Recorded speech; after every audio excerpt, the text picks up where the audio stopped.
Hey, I'm David. We just wrapped Q2 with an 87% adoption rate on our new dashboard.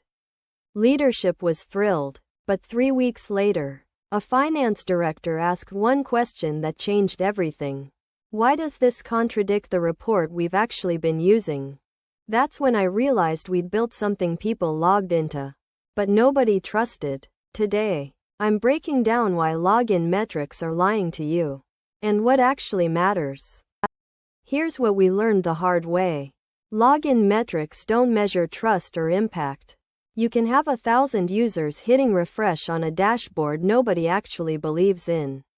We had great adoption numbers and zero influence on how decisions got made. The real question isn't, are people opening it? It's, are people changing their decisions because of it? That's the gap we missed. Data product debt sneaks up on you. Your dashboards keep running, your pipelines keep refreshing, and everything looks fine until planning season hits. Then you're stuck defending a product you can't prove is working. By mid-year, you've got a portfolio of data products that might be generating value or generating noise.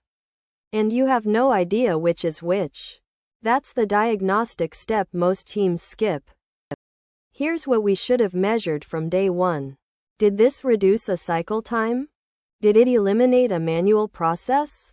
Did it change a decision? Those are the KPIs that predict whether your data product actually matters.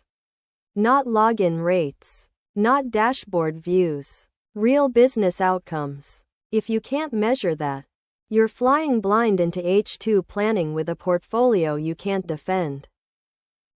Your data product adoption metrics might be lying to you too.